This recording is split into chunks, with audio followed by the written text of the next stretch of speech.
Welcome to Thrive and Shine HR, a podcast and video series dedicated to helping us overcome the limiting beliefs, self-doubt, and imposter syndrome that so many of us HR professionals face. Here are your hosts with over 45 years experience in HR and certified life coaches, Jen and Katherine.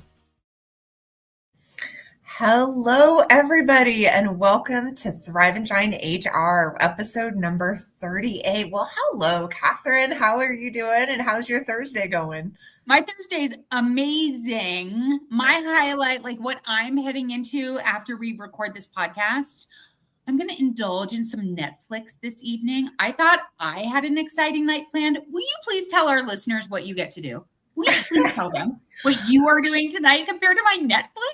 Yeah, I'm lucky where I'm at a conference right now in Vegas, and tonight is the last night of the conference. It's been a 3-day conference. So there's a part of me that's exhausted. Okay.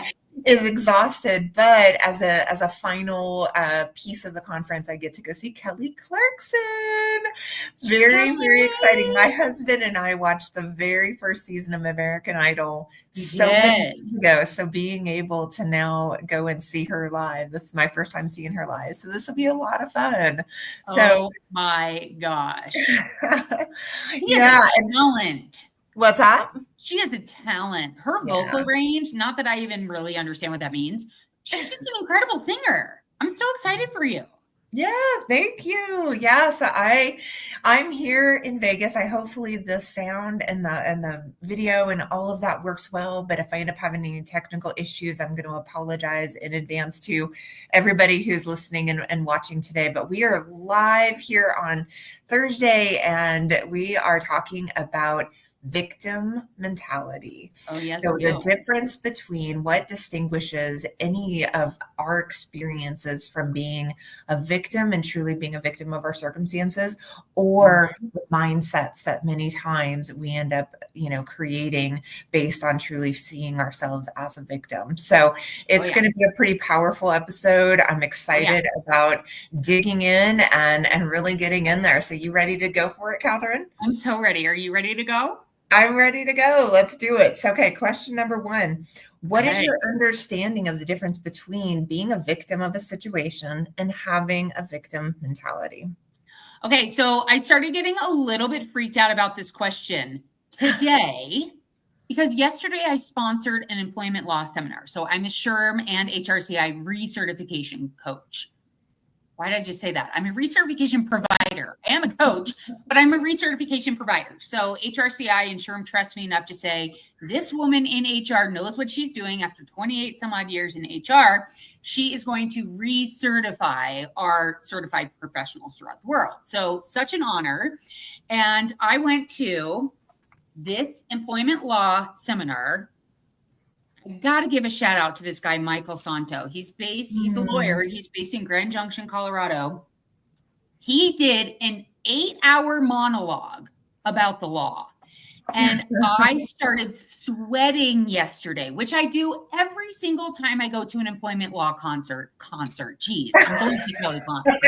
I'm getting everything confused. So an employment law seminar, because everything changes so much and so rapidly at the federal level, at the state level. And when I started thinking about this recording of this podcast, I led HR Empower Hour on Tuesday on this topic. I gave a great tool for people suffering with victim mentality or dealing with employees suffering with victim mentality, right? Mm-hmm. I go to this seminar yesterday and I'm like, oh my God, I think I have to change my answers. I have to change everything because in Colorado last year in 2023, there was a law that was passed. It's called the Power Act, POWR Act. And it basically says under Title VII, Jen, I know you're going to remember this. Like under Title VII, if you're in a protected class, the words severe and pervasive really defined if you were truly a victim of harassment under Title VII. Those words, severe and pervasive, have just like ruminated in my brain anytime I'm doing an investigation at work. Anytime I'm looking into, you'll love this, a hostile work environment. And I say that because Michael Santo, this lawyer, yesterday used the word hostile work environment, which I haven't heard in a decade, right? Mhm. Everyone talks about a toxic workplace now. And he like brought up hostile work environment. I was like, you're my man. Like, you're as old as I am. I love this. I love that you remember that language. So Yeah. I bring all of this up by saying the way I think about a victim is somebody who has been violated, who's been harassed, either sexually or unlawfully, under anything under Title VII. And of course, if anyone, trigger warning for sure on this, anyone who's been sexually harassed, who's a victim of domestic violence. Like I have absolutely had calls from women who have said, my partner just was arrested last night. I am bloodied and battered and I can't come into the office and I need help. Mhm. So that to me is a victim by law, whether it's new state statute in Colorado, whether it's federal law, that to me is a true victim. And then a victim mentality, conversely, is really just a psychological state where somebody feels as though they are being harmed, perhaps over and over and over again, but the court of law wouldn't necessarily agree with that. I know that's kind of a weird way to answer it, but victim mentality is just when somebody perceives themselves to be a victim all the time, even when the circumstances don't warrant it. Yeah. And what I find is that victim, being a true victim, and we talked about this in the HR Empower Hour on Tuesday, they're so gut-wrenching. It is so awful. It happens to people in HR. It happens to women in HR as well. But when you look at like the percentage of time you spend in HR on somebody dealing with being a victim, it's pretty small. It's a pretty small percentage. What I found yesterday, HR Empower Hour, did not surprise me. The women were saying they spend about roughly 35% of their time dealing with their own victim mentality, the woe is me, or an employee mentality, just being bombarded in HR with my boss is being mean to me. I'm the only one who picks up the slack. No one's listening to my ideas, those types of things. That is a victim mentality. Mm-hmm. So HR, it's rough either way. I just talked for a long time and I haven't had caffeine since this morning. So I don't know what is happening. I think I just to the Kelly Clarkson show. I think that's what's happening. Okay. I flawed all over. What is your working definition of the difference between the two, a victim and victim mentality? Oh my gosh. Yeah. I really appreciated your definitions. I mean, truly, because being able to break down, there's so much, I think, overflow or overlap between one and another really in my mind. And so I'm going to go a little less technical, but yes. I love that that's where you started, was the technical. And I'm going to go more around like every individual who experiences an event that they might perceive as traumatic or impactful in some way that's caused a reaction. It's, I find like in our legal system, one of the things that actually makes me a little crazy sometimes is how the legal system defines things in such a way that it puts people who really have an experience that they truly feel impacted by, that they don't count because they don't fit in this box, or they don't fit in that box. So interesting. Yeah. So there's something about that drives me a little nutty, because really it's about like, was that an experience that really kind of knocked you off your sense of self, or, your whatever it might be. And I think for every individual, regardless of what that experience could be, it could be different. And so that to me is a victim, there's victimness to that. Like, was there an event? Did that event have a negative impact that caused somebody to, really feel impacted? And so from that standpoint, then, for me, when I get out of kind of the legal and the technical definitions, the victim mentality is very much what you said. It's when it then ruminates. It's when it then becomes something that is just processing over and over again. And it's not becoming like something that's moving you towards solution. It's not moving you towards, resolution. It becomes resentment. It becomes this pain that just recycles. That's victim mindset. And that's, unfortunate to me because it's so sad when you see people who truly have been impacted by tremendous adversity. Like, I was so blessed yesterday. I was fourth in line out of like a conference of 4,000 people to see Viola Davis, an actress, yesterday. And I got to sit in the second row. And, what I was like so beyond impressed with in her speech yesterday was like, everybody has faced adversity.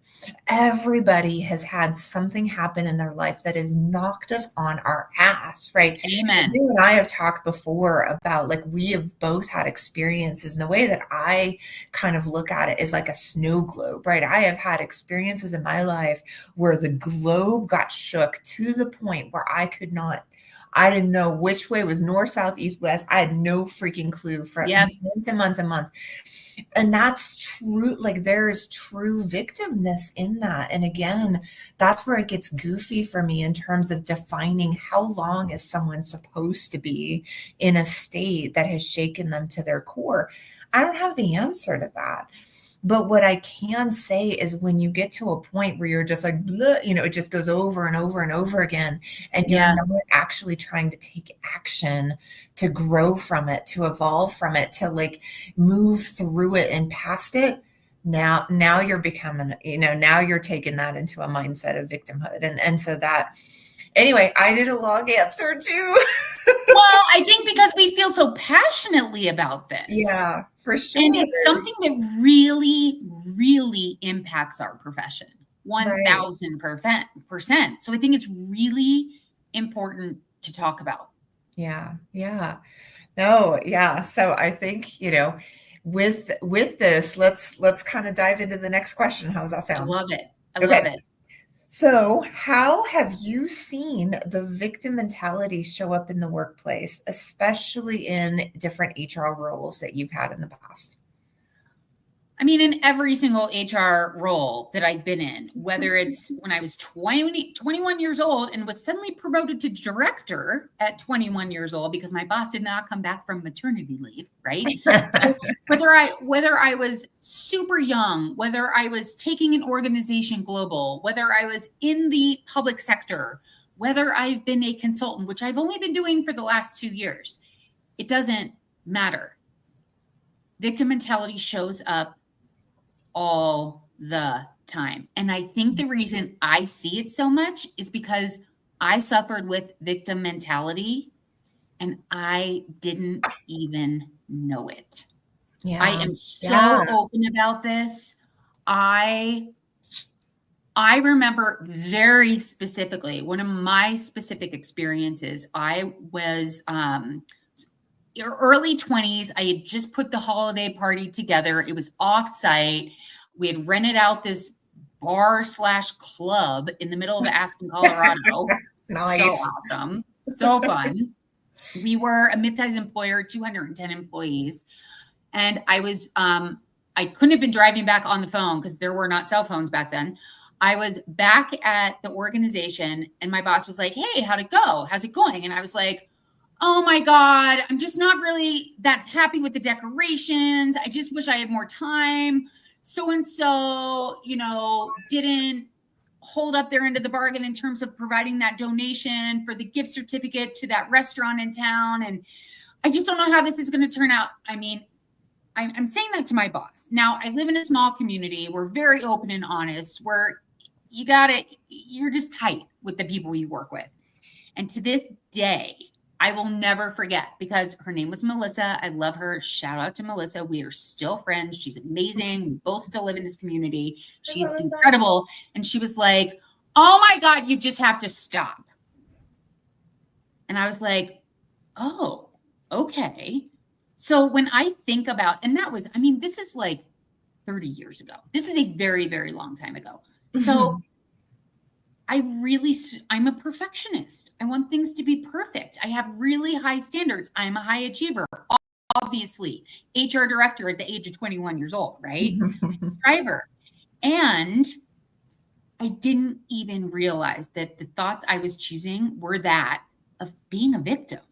I was a victim of my circumstances. I was a victim of people not doing what they said they would. I was a victim of my own high standards. And it took me until my mid 40s to actually see that. So it was my own victim mentality, but it was also people coming to my office, right? And the examples that I am hearing now as a consultant, as a recertifications provider, can sound something like this. My boss started the meeting 5 minutes late. And because my partner showed up to dinner 5 minutes late last night, I just need to go home for the day. I need to go home for the day. I'm not well. And Jen, I have to be honest. I am a full-on Gen Xer. Y'all know I'm turning 50 next year. I struggle with this. So when you started by saying it's whatever somebody's experience is, that they're a victim, right? And Colorado law would agree with you. It doesn't have to be severe and pervasive. But if people who are like-minded, this is what Colorado law says, if let's just say single women who are dating, who also experience a partner being late, and then they experience it at work and they consider it little t trauma, doesn't have to be severe and pervasive anymore. Colorado law would say that is a victim in the workplace. And that blows my mind a little bit. So apparently I am going to have different answers than I was going to have. I'm still just reeling. And maybe I misinterpreted. I am not a lawyer. Maybe I am misinterpreting this law incorrectly. But I'm absolutely hearing from my clients that the complaints that people are bringing forth and claiming a toxic workplace, a hostile work environment, they're experiencing trauma in the workplace. And when HR professionals are inquiring about what is causing that little t or big T trauma, HR professionals are really struggling with biting their tongues and being like, you gotta be kidding me. I have to get work done. I'm so sorry your boss started the meeting late. Like, here's the EAP information. I don't know. Tell me what you're thinking. Like, how has victim mentality shown up in the workplace for you? Yeah. Oh my gosh. Like that. Because there's been such an evolution over the past just few years around what people are now talking about, and how, again, I'm kind of thinking, that definition that I gave a little earlier, I can totally see how that's a slippery slope, right? Like how I define it and how someone else defines it is going to be vastly different, especially those who really do get stuck in, victim mentality. So it's complicated, and it is a moving target. Oh my God, now. And so, yeah, I mean, I don't have, the best answer for like where this is all going, because I think this is really, it's just a really fascinating time. But I can say that my gut, my spidey senses has known for many, many, many years now that the way that the system has been set up has not been okay. It's not been okay, right? I have seen way too many times and way too many investigations, people getting railroaded based on policies and based on, the I'm drawing a blank, but just the way that the systems have been structured, that in terms of people who genuinely have been, hurt and belittled and bullied and all of that, I think that's just so real. And so trying to kind of navigate where all this is going now that people are finding their voice more, you're definitely going to see those people where like, wait, it was 5 minutes late. You're gonna see Totally. that more because now people are feeling empowered to be able to talk more. But I truly, like, again, going back to kind of my spidey senses, I think it's going in the right direction. Like I think it's the right thing that we are now talking about it. It's going to kind of be a little bumpy because Yeah, you're gonna see the people who are taking advantage or maybe talking more than really they should be, but you're also going to find the people who have been terrified and shaking in the corner that are now finding a little mm, flag to be able yeah, to say, hey, you know what, me too. And that's the people that I'm looking forward to seeing kind of this next evolution of where all this is going in the workplace. And absolutely. so in terms of like how I've seen it come up over the years, it's truly just been fascinating to see it evolve over these last several, years and be able to see that something it's like that song, right? It's like something's happening here. What Totally. it is, ain't because it is like something's happening here. And like Yes, call it victim mentality, whatever it is, it's like yes, there's something that is requiring HR professionals to have to like show up. And I really, and we'll get to this when we get into it, but y'all listening and watching, stay tuned because there are some true skills and true yeah, ways that you guys can learn to be able to navigate through this and absolutely. be able to show up for your people and figure out like being able to separate the victims from the victim mentality. I don't know about Woo! you, Kathy. It don't take me very long, right? Nope, It does not. Once you nope. really have like the training and you understand kind of how to navigate through that, I can snuff it out pretty quick.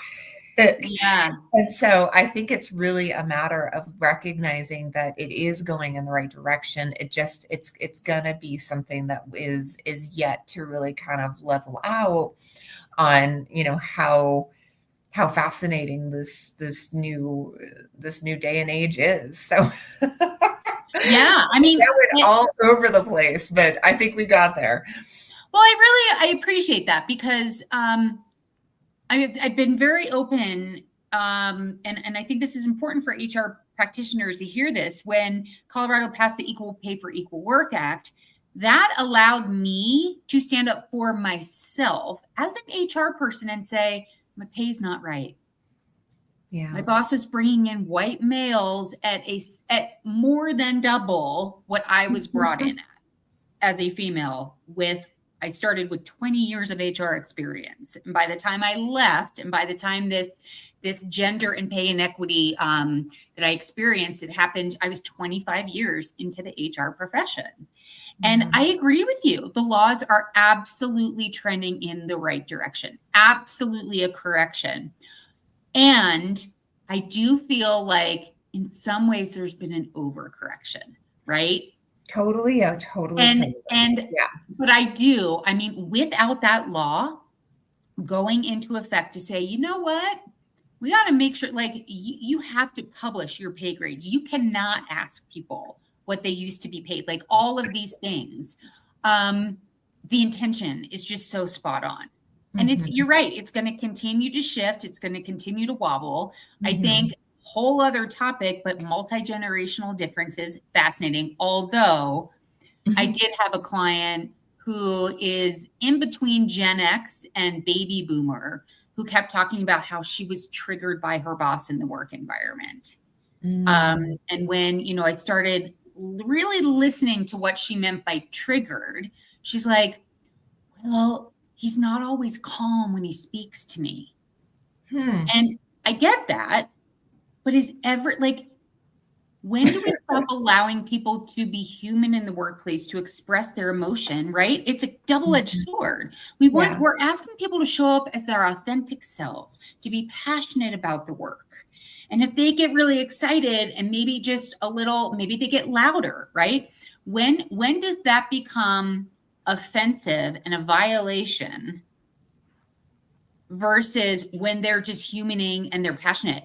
Yeah. It is just crazy to me. It's crazy because I'm sure there are people just, our listeners are like, well, I would side this way and I would side this way. And this is what makes our profession so hard. Yeah. Yeah. No, I absolutely agree with that, because I think it's really, really tricky. And where is that, like, hump in terms of, like, it does go too far. But I think that the answer is in emotional intelligence. I think the answer Oh, is, like, really just yes. learning, kind of being with it, and really being willing to kind of have those difficult and challenging conversations, so that it Amen. holds people accountable to it. Amen. So yeah, I could go down a whole I rabbit hole know. with Sorry. I obviously could too. that. I love Okay, the let's grandmas. Let's get you to Kelly Clarkson. Let's go. Let's go. Okay, question 3. Reflecting on your own career, have there been moments where you felt you were slipping into victim mentality, and how did you recognize it? I never slipped in it ever. I lived it. I was like, I got the gold medal for victim mentality. It took me until I was in my mid 40s to see it. Even the small examples of somebody coming to my office door, knocking. Hey, you have a second? No. And in my mind, I'm like, oh my God, I have so much to do. I have so much to do. I have so much to do. Yeah. And I would blame the person knocking at the door for how busy I was and getting me off track, right? Because I was overachiever, always trying to do too much, all of those types of things. Of course. So I didn't even understand what victim mentality was until I read David Emerald's book called The Power of TED. It is such a powerful book. We actually talked about the book in HR and Power Hour on Tuesday. And one of our members, shout out to this member, she knows who she is. She bought the book, she read it, and she's like, I cannot believe the role I have played as the rescuer. If you've read the book, you know what the rescuer is. As the rescuer, I have enabled victim mentality in the workplace for so long. And I Ah, watch my managers enable victim mentality, and it yeah. eats up so much of our time in HR. It Yeah. is wild. It's wild. And like I said, I see it so clearly because I was walking victim mentality. Like, I need to dress up as victim mentality for Halloween one year because I don't have to change my clothes I just get to show up as me. It's a big sign. Just wear the sign. I'm a victim. Oh my gosh. What about you? Like, do you have any like clear moments where you felt like you were really slipping into it? Yeah. Yeah, so I'm so lucky that I got to meet up with a gal here at this conference who was my intern about 6 years ago. So while she was in Yes. school in Southern Oregon University, she interned for me, and I was HR director for a hospitality company. And it's so funny because at that time, I was such a mess. I was such a mess. Like, I just was always on fire, right? Like, I was always so busy, and I was so overwhelmed, and there was just always so many things going on, employee relations and everything else, and just terrible at, really managing my time, and Oh all of God. that. And I look back on it now, and when I was leading her as intern, we were last night having conversation about it, and I felt so apologetic. Like there was so much shame that came up for me because I truly did not feel like I was there for her very well. I felt like I was so scattered and so fragmented that I wasn't able to give the best of myself, right? Yep. And she was like, "Jen, are you kidding?" Like she was like, "You actually, like, even when it was micro moments, she's like, you inspired me so much." And so Yeah. it's so funny because sometimes our perception Oh of God, yeah. how we might be is very different than what someone else sees. But what's Yes. funny during that time in terms of the victim mentality mindset is like I spent so much of my time, especially when, I was working, huge long hours, Yep. and when I wasn't working, I was drinking myself to practical death. But I just constantly, I remember just being miserable. I was always had something to complain about. I always thought everything was against me. So it's just funny now looking back on that 6 years later where Totally. can see me in one way where I, had this mask basically where I was still trying to make it, trying to like, Totally. but the reality wasn't that at all. The reality was inside I was dying. Inside I was killing myself and I was self-sabotaging and I was just miserable in so many ways. And so I think the worst kind of victim mentality sometimes is not even the victim mentality that others see. It's the victim mentality that's going on right inside. And so that's, I think, the biggest lesson that I've learned, even just in these last few days, where, I can see how much of a victim I was, but I Totally. hid it. I hid it from most people, had no clue. And yet, inside it was a complete nightmare. So that's, I'm shaking my head because I just relate to all of this. And I think with wow. any HR professional who suffers with imposter syndrome and suffers with a lot of self-doubt and negative thoughts and rumination, that tends to be victim mentality. And we don't understand that those terms can be synonymous. Yeah. And what I also don't know if people understand, it's the best news ever because you're responsible for your inner game and you get to change your inner game. Once you see that victim mentality, you cannot unsee it. And same, I mean, I definitely had my moments of shame. If I see a former employee, former coworker, former boss on the street, my shame will come up, but I see that shame very quickly. And it's like, oh, that's just your shame. And same thing happens. I start talking to them and, I'll be like, I'm so sorry. Like, I wasn't always the nicest person. I wasn't always approachable. And they're like, what are you talking about? Like, absolutely. You weren't always 100% approachable and you're loved, right? Like loved working. Same thing. So Yeah. it's It's wild. crazy how much of it is in here. Yeah. Best news ever.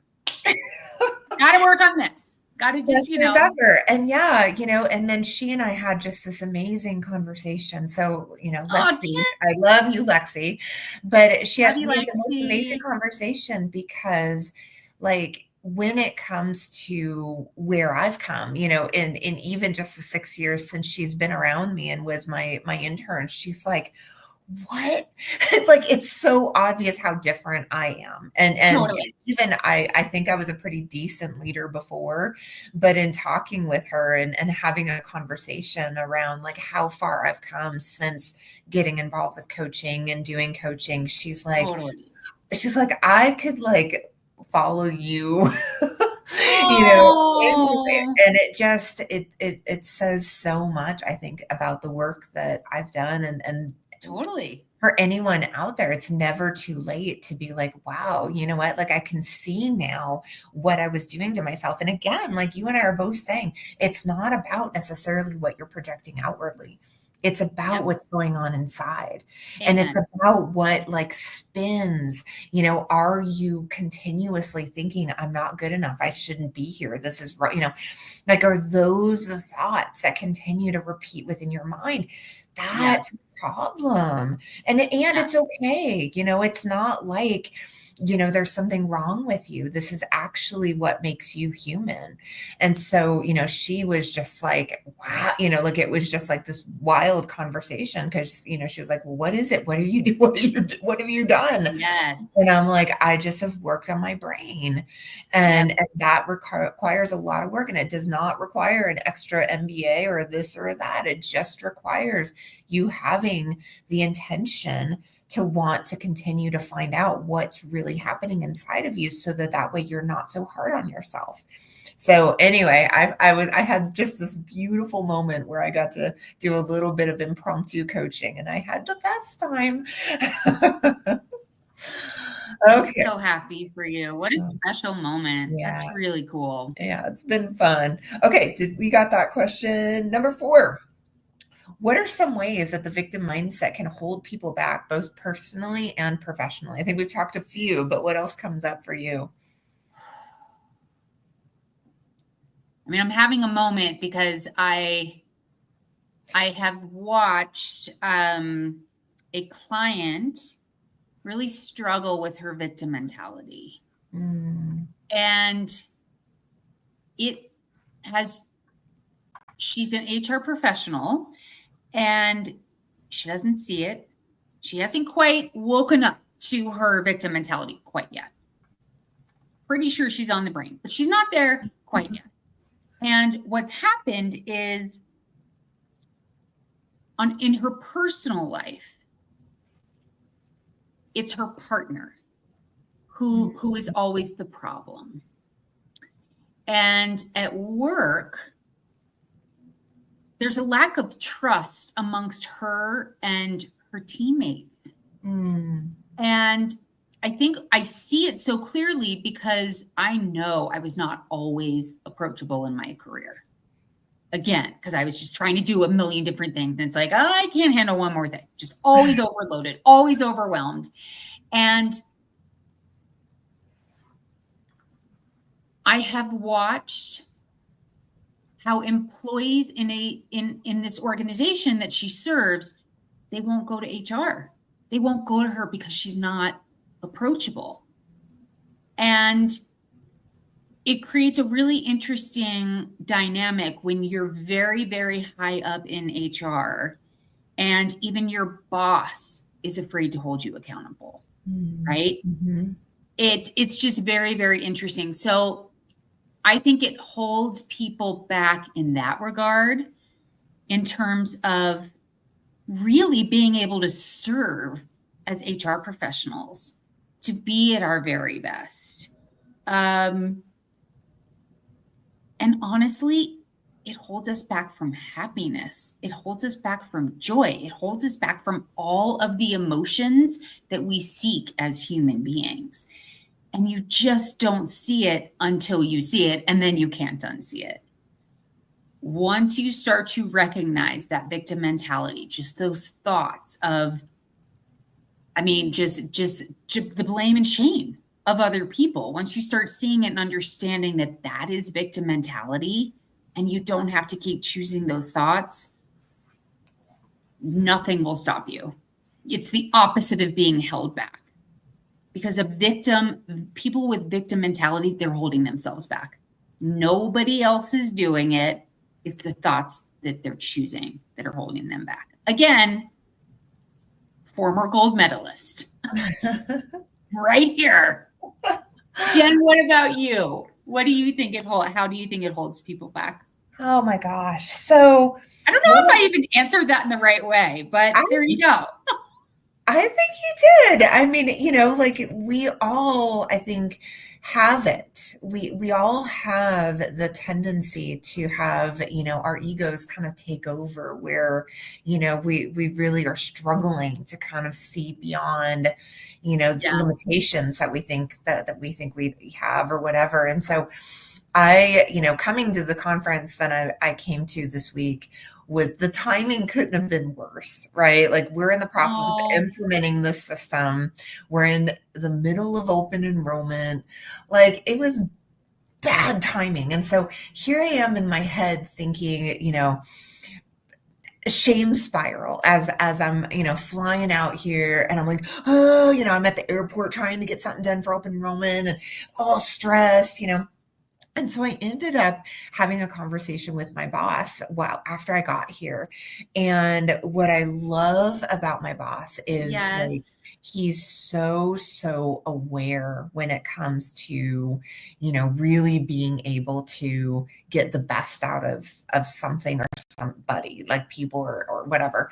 And he had, basically said to me, he's like, Jen, you know what? Like you need to like just really be able to immerse yourself in this experience, let work Ah, go.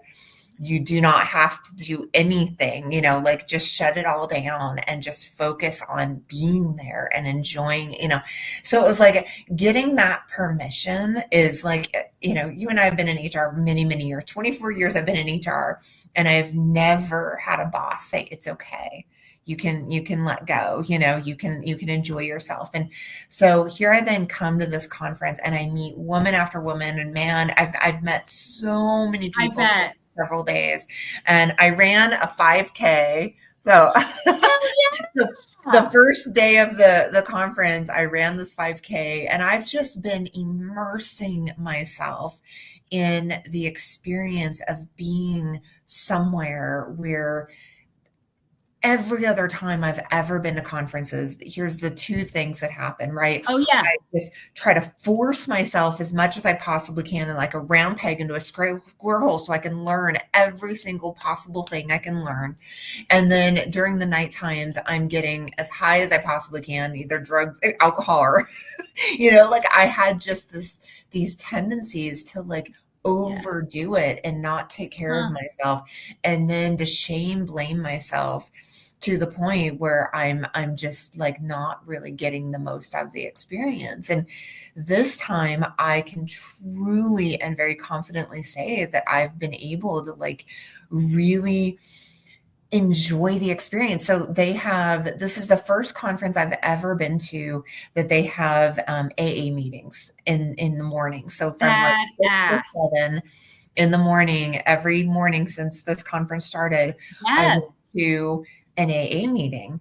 And there's only a few of us there for a conference of like 4,000 people. And there was, yesterday there was 5 of us at the table, and today there was 3 of us at the table. And it was the best part of my day, yesterday and today. That And connection. that's what's that? That connection. Yeah. Like, Well, and it's yeah. it's the connection, and it's really about like recognizing how much, how much I have to offer just by being here, and by, wanting to engage and be a part of, the experience. And so I think that, when it comes to kind of my brain and how I've tended to like really feed into, oh, poor me, and, this is so hard, and, I should be doing this, and the shoulda, woulda, couldas, and Oh all of geez. that, versus like shutting all that off and just slowly taking one step at a time and just really enjoying the moment. And so I think that that's, yeah, now I'm trying to remember my question. But I think that that's where, like, in looking at Jen, 2 years, 1 year, 5 years ago, that's where I would been held back from an Yeah. opportunity to just truly be able to give, myself and the experience the best of me. And I think that's Mm, just so much of what we do so often in life. We have like these expectations around where we think we need to be giving as hard as we possibly can. And yet, that our cup is is not run us over, right? So we're yeah. like pouring from these almost empty cups, and we're not really like checking in with ourselves around what we really need, and how we can really, give and show up as our best. And so, Yep. yeah, this conference has really like been Amazing. kind of an amazing wake up call for me around like how I would have been in the past, and then Totally. how I am now. And then yesterday, was it yesterday? No, 2 days ago, I hit, 90 days sobriety. And so I'm like, I continue to kind of make these milestones and recognize that would have never been me. I would have never been able to do that a year ago. Totally. And And so in recognizing, part of like being, this victim mentality is really about just not a fear of letting go of what we don't have control over, and what we, kind of fear of what. No, I'm rambling, but No, I you're just, not. I feel like I've come so far, and I'm just so grateful. And this podcast and you and all of this has been on my mind so much for the last few days, just because it's been the greatest gift of my life. And then now being able to share it in, an experience like this is like, okay, that's what it means to like come from a place of victim mentality to Yeah. now be able to recognize how empowered I've been all along. 1000%. And yeah, I'm going to let you ask the next couple of questions, because I could seriously talk about this for 4 days. I could just keep going. I guess the one thing I want to add, you started off by answering that question with, I now have a boss who really supports me in this immersive experience at the conference. Mm-hmm. You're going to love this. My last boss was always telling me, slow down. I need you to slow down. You're trying to do too much. He saw it. He saw the push, the perfectionist, the high achiever. Yeah. And my victim mentality was, here was my thought. Oh, he doesn't understand HR. He doesn't understand. I'm the first ever HR person in this organization. He doesn't understand what it takes to be a good HR person, how much I have on my plate. If any of our listeners can relate to that, it's victim mentality. Yeah. Right. So even though I had a boss saying, slow down, you're going to burn out, I was like, oh, he doesn't get it. That's victim mentality. Yeah. If you have, for any of our listeners, if you have a thought that sounds like they don't understand, that is just notice it. Mm-hmm. And you'll never not be able to notice it moving forward. I'm just going to throw out a bunch of double negatives for the rest of the podcast to keep everyone on their toes.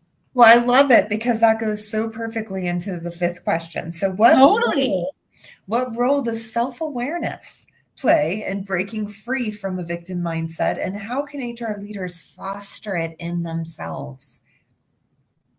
Listen to this podcast. And if anything we have said resonates, I mean, it's the one thing about emotional intelligence. How can you have self-awareness if you have a blind spot? Obviously, stating the obvious there. Maybe even, I guess, to answer the question, self-awareness is everything. It's the very first step. It's absolutely essential. And if you suspect, if you've been listening to this podcast and thinking, oh my gosh, I am just like Jen and Kath. First of all, there is nothing wrong with you. Jen's absolutely right. You are just humaning. But here's the thing. I have actually had a client use, well, I'm just humaning. Thank you for allowing me to human. Because I say that a lot when I'm coaching my clients. You don't want to use humaning against yourself, because you're really just going to continue to swirl in that victim mentality. When you notice, when you have the self-awareness of, oh, I'm just being a human right now, that is the first step. There are more steps to get out of victim mentality, but you've got to have the first step for sure. For sure. Jen, what do you think self-awareness, how do you think that plays? What role does it play? Let's see if I can get my words out. I'm just going to keep stuttering and stuttering. You're absolutely completely right. It's number one. It's the first step. And yet it's where most people end up stalling out, because that self-awareness can get really scary. It's uncomfortable. It's not an enjoyable experience to become aware of where you've been holding yourself back, where you've been the one causing you the suffering that you're so trying to get away from.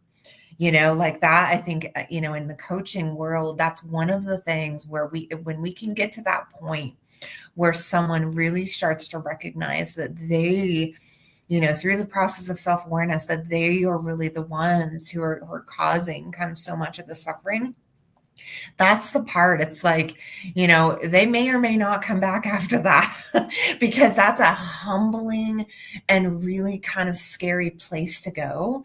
And yet, both Kathy, you and I will absolutely agree. It's also the most beautiful place. It's like for anyone who's ever been an addict or a heavy drinker, right? That's our rock bottom. That is the rock bottom. Yeah. You get to that place where you recognize it hurts like hell. It does not feel good. You're like, oh my God, right? I The cannot shame do and this just the terror. anymore. And yet, when you allow yourself to just sit with it and be with it and just, kind of work through the body sensations and all the things that a coach and any kind of practitioner can help with. Yeah. And you work through that rock bottom place, that's where the magic can start coming in, right? That's where we start to learn about a little bit of self-compassion and just some grace with ourselves. And, you start just opening up this whole new world of like, yeah, that is it, right? Like that's the truth of how I've been holding myself back and everything else. But yet now here is this beautiful, it's almost like,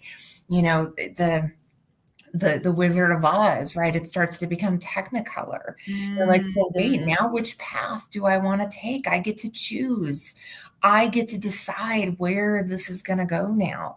And so, and that can be overwhelming too. So so it really, I think when it comes to self-awareness, it is the beginning. And yet, without some kind of support, whether that's mentorship or just a good buddy or coach or therapist, that can be a really jarring place to be. But when you can really stick with it and hold yourself through that, that's where you have the opportunity to really start to create. And that's an exciting place to start going into. So, yeah, long answer, but I feel so passionately about that, about, just recognizing, hey, you know what, self-awareness, you go girl, you go boy, because you're starting to make your way towards where the dreams can start to come true. So, I just think that, in terms of what you and I do and this program and this podcast, that's where, we really, I love spending that time in that place of like, you are okay. Everything is just fine. Stay that course. And let's talk about now where, let's talk about the Play-Doh that now is in front of you. Yes. Ooh, I've never heard that analogy. Yeah. Play-Doh. Let's play. Play-Doh. Play-Doh. Not Plato, the philosopher. Although it could be Play-Doh with Play-Doh. I don't know. No. Could be. Molding and growing and moving. So, okay, well, let's slide on into our last question. So question number 6, how can HR professionals help colleagues or employees move past a victim mindset and into a more empowered mindset without diminishing our experiences? So that goes back to that question earlier, right?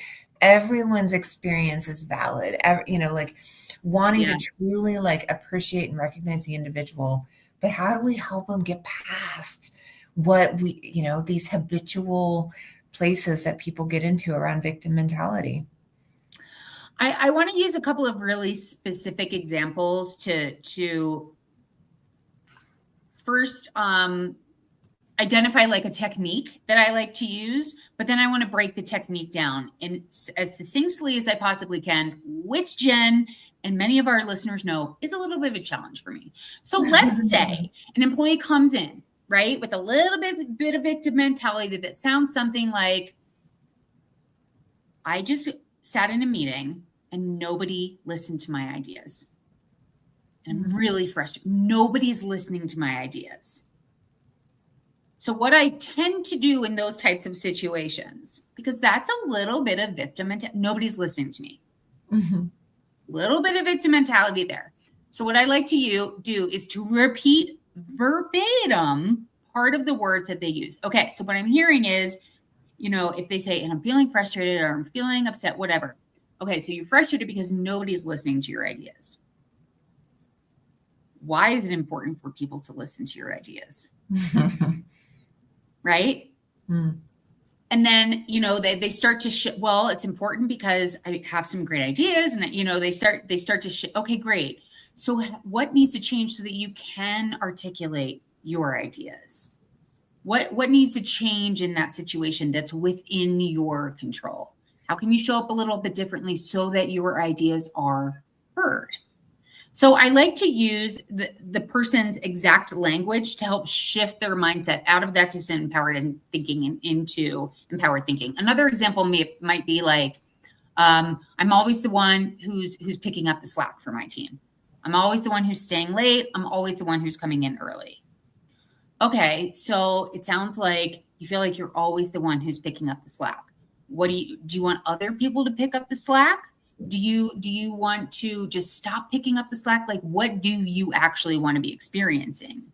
So you start to help the employee come up with their own solution. I mean, it's just basic coaching techniques. I say basic, but this is because of what I do all day long. So it's okay, helping the employee identify what they do want to be experiencing. So again, if they start with, I'm just always picking up the slack. Okay. Do you want others to pick up the slack 100% of the time? Do you want, or do you like picking up the slack? Is that rewarding for you sometime? Like what would success look like for you when it comes to who's picking up the slack and when? Like, what would that actually look like? And just shift their brain and start trying to understand what they think the optimal outcome might be.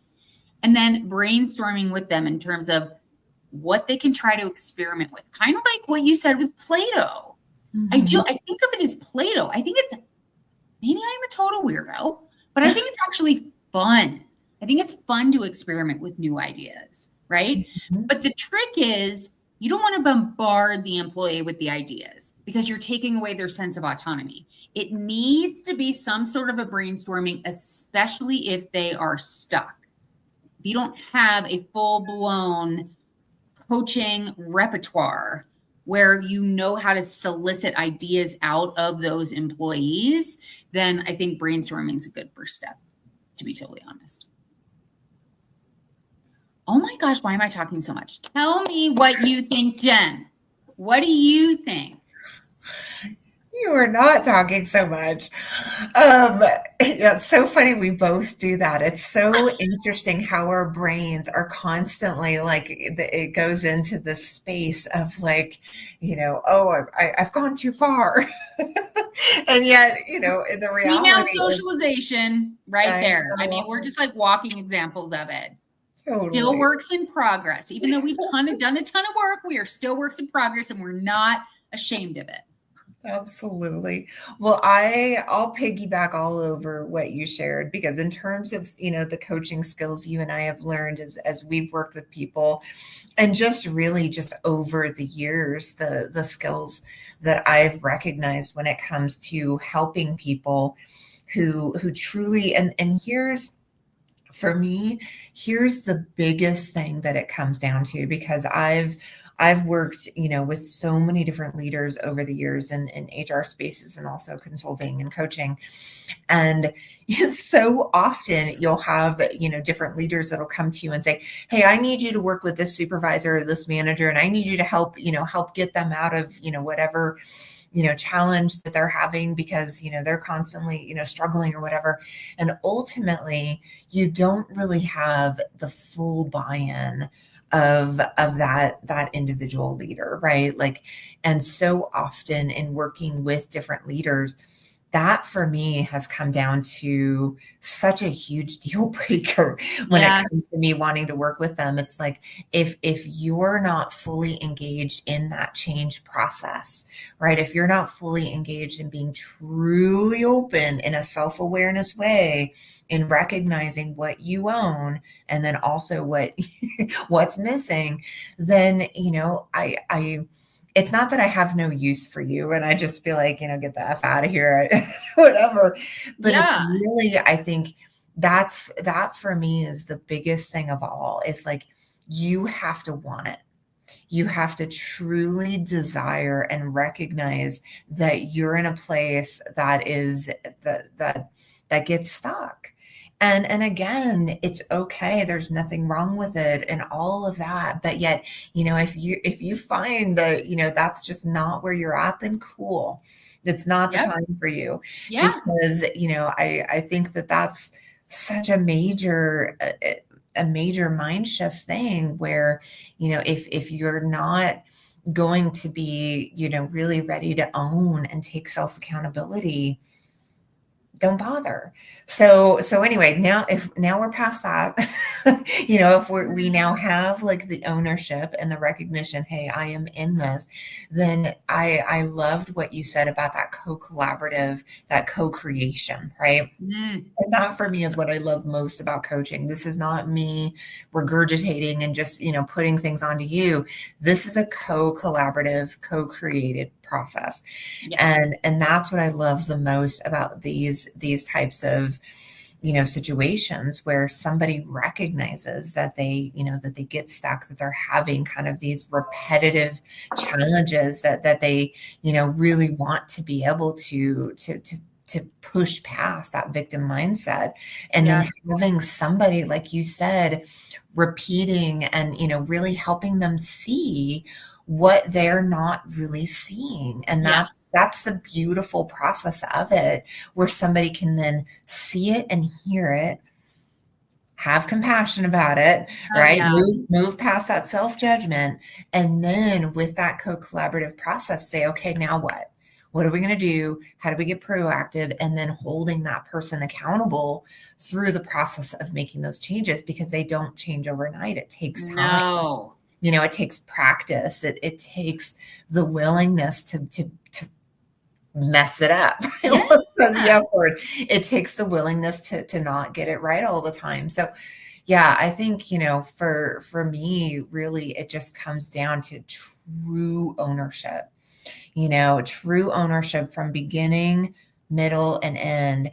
And then all along the way, I will be your biggest cheerleader. I would be your biggest ambassador, and that's what I love about, what you and I have the opportunity to do, is we are going to want to be able to help people through, this process. But you gotta want it. Yeah. You gotta You want got it. it. And so There has to be a willingness. There has there to be a has to be a willingness. willingness. And Yes. so yeah, and it's simple, and it's not that simple, but yet you've got a lot of support, just like me this morning with that, just a few people at a recovery meeting. Like, Ugh. you gotta want it. You gotta be willing to show up, and you gotta be willing to say, hey, I can't do this alone. And that's gosh, what a beautiful step, to take for Mm. any human. So, whew, okay. Any Uh, last thoughts that you have before we wrap up today? I think on the other side, like the polar opposite of victim mentality is freedom. I have just experienced so much freedom Yeah. in, I mean, even the victim mentality of, I don't have a lot of time with my parents left. I don't have a lot of time with my parents left. That is victim mentality. And the opposite of that is, I have the time now and I'm going to relish in it. And I'm going to spend as much time with them as I possibly can. And every single moment is going to count. Yeah. That to me was one of the biggest game changers my first coach ever taught me. It was my relationship with my parents and just my victim mentality that I had. So my point is, it applies in the workplace, it applies in our personal lives, and on just past that uncomfortableness, sitting with the emotions, past that shame of, oh my God, I've never known that I'm a victim mentality, is absolute freedom, calm, peace, happiness, all the things that we pursue as human beings. And it's right there. You are so close. Keep going. Keep going. I love that. I love that. Well, before we wrap up, I'd love to hear, you said a little bit earlier something about HR Empower Hour, that you talked Oh, about victim mentality this week. I've got to get my So, elevator pitch together, Jen. Well, I'd love to hear what's coming up in the coming weeks. What do Oh my you gosh, I have no idea. Let me for? go to my website and look. It's so funny because every Tuesday I teach. I'm literally pulling up my website right now. Every Tuesday I teach, every Thursday I coach. And at the end of today's coaching session for the HR Empower Hour members, I was like, I have no idea what's coming up for next week. Next week is workplace conflict. Is it helpful or harmful? Ooh, I can't wait for Yeah, you to talk about that too. we are going to talk about that too. Yep. So yeah, that's another chunky topic.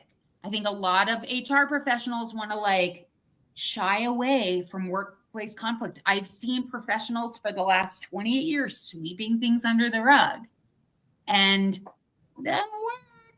Kind of like in our relationships, doesn't work. Yeah. So there's a way for it to be helpful. Conflict can be helpful. So that's next week. And we're going to talk about it doing the podcast.